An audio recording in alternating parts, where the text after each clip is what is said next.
भील आदिवासियों के नेता गोविंद गुरु की अगुवाई अंग्रेजों के खिलाफ सबसे बड़ी जंग लड़ी थी और इस जंग ने अंग्रेजों को नाको चने चबाने पर मजबूर कर दिया था। इसी से बौखलाए अंग्रेजी शासन ने 17 नवंबर 1913 को राजस्थान गुजरात की सीमा पर बांसवाड़ा के मानगढ़ में करीब 1500 भील आदिवासियों को मौत के घाट उतार दिया।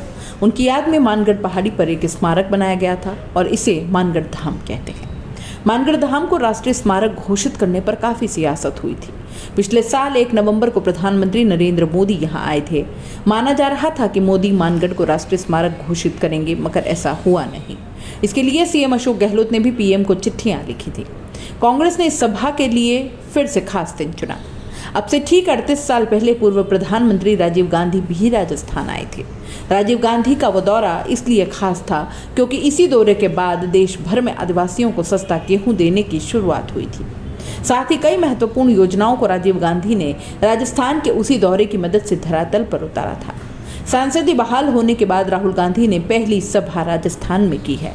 विश्व आदिवासी दिवस के मौके पर आज राहुल गांधी बांसवाड़ा के मानगढ़ धाम आए। कांग्रेस के कोर आदिवासी वोट बैंक के गढ़ में उन्होंने मणिपुर समेत विभिन्न मुद्दों पर पीएम नरेंद्र मोदी पर जुबानी हमला बोला। इससे पहले राहुल ने आज 12 बजे संसद में अविश्वास प्रस्ताव पर बहस के दौरान मोदी सरकार को घेरा। इसके बाद वह राजस्थान में जनसभा के लिए रवाना हुए।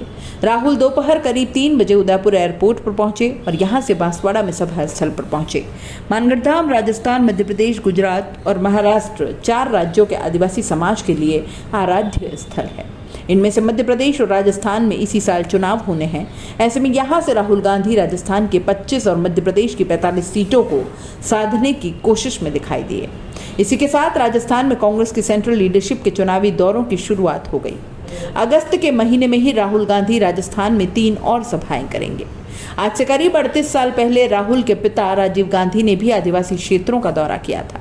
तब उन्होंने एक आदिवासी महिला के हाल देखकर देश भर में गेहूं सस्ता कर दिया।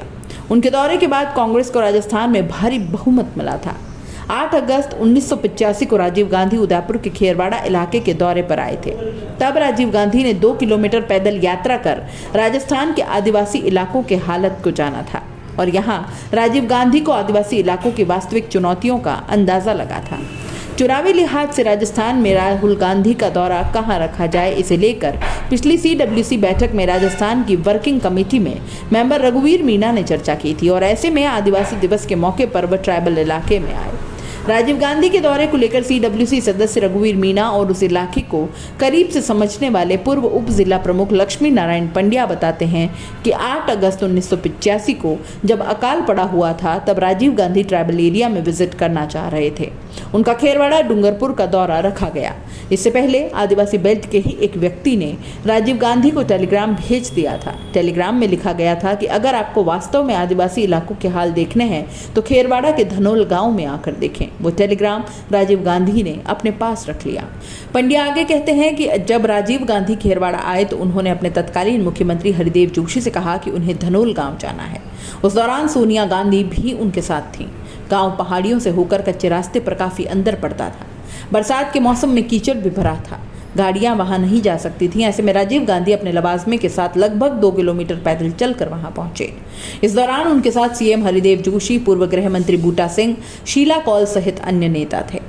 राजीव गांधी जब पहाड़ी पर पहुंचे तो वहां उनकी नजर एक झोपड़ी पर पड़ी। वहां एक बुजुर्ग महिला चक्की, मोटा अनाज जिसे देशी भाषा में कांगनी कहते हैं, वो पीस रही थी और इस पर राजीव गांधी ने जब महिला से पूछा कि गेहूं क्यों नहीं इस्तेमाल करते तो महिला ने कहा कि गेहूं महंगा है, 5 रुपए किलो मिलता है, जबकि मोटा अनाज यानी ज्वार बाजरा जैसे अनाज 1.5 रुपए किलो में मिल जाते हैं। इस पर राजीव गांधी ने महिला से कहा कि अगर गेहूं भी 1.5 रुपए किलो मिल जाए तो क्या इस्तेमाल करोगी। अपने दौरे के बाद दिल्ली पहुंचते ही राजीव गांधी ने देश भर में आदिवासी इलाकों के लिए 1.5 रुपए किलो के भाव से गेहूं दिए जाने की योजना शुरू की थी। गरीबों के कल्याण के लिए सस्ते अनाज की शुरुआत उस दौर में यहीं से हुई थी और इसी के साथ कई योजनाएं धरातल पर उतारी गई थी।